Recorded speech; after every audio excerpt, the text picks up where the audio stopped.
Kaningiro, ano? Di siya makaluig na wong. Katong gamay pa kay siya na siya sa sulod sa vehicle sa pound. Barangay pound. Luig kay siya. Nya gamay kay siya. Tapos yung kalit rin sila dako. May mani atong 2024. May 30. May pa kay sila. Yung doon siya yung suon. Pero yung suon ako kayo tambok. Tapos ayala.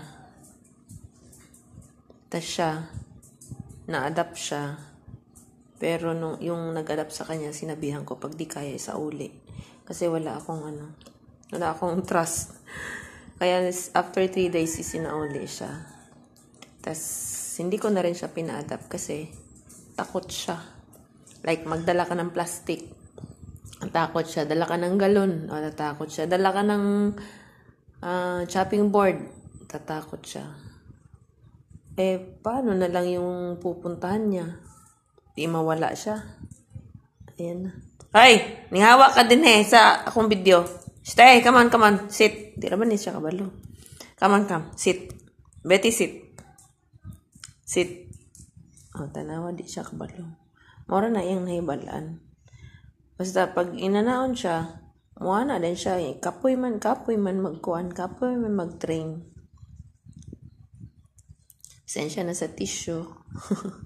Yung mga tissue na yan, pinampupuna sa dugo, sa regla ni Shing. So, kung saan may spot, doon siya lagyan ng Sunrox, tapos lagyan ng tissue. Parang puzzle. Pag mayroon namang dugo doon sa kabila, ipupush ko na naman siya doon. Kasi magasto sa tubig pag map o tissue na lang.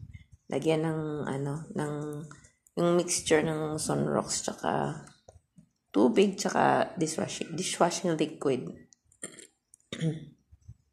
So, ganun lang. Para hindi mangamoy dugo. Kahit madaming aso. Ay, bili. Yun ni Rua, Dami kayo, sampal-sampalon.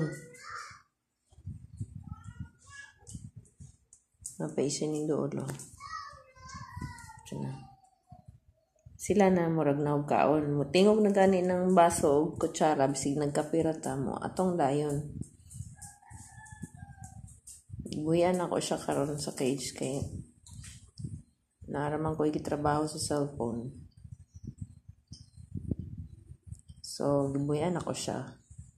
Pero once na maglakaw-lakaw ko, sunod na ako siya sa cage. Kaya ma-high blood ko. Dala ka plastic. Tuwa na ni karipas ng dagan. Dito sa gawas. Okay lang man mo gawas. Basta normal na paglalakad.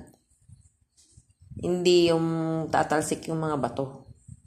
Ngayon, pag natakot siya, takakaripas siya doon sa labas. Nagdalsikan ng bato. Inagalit ako.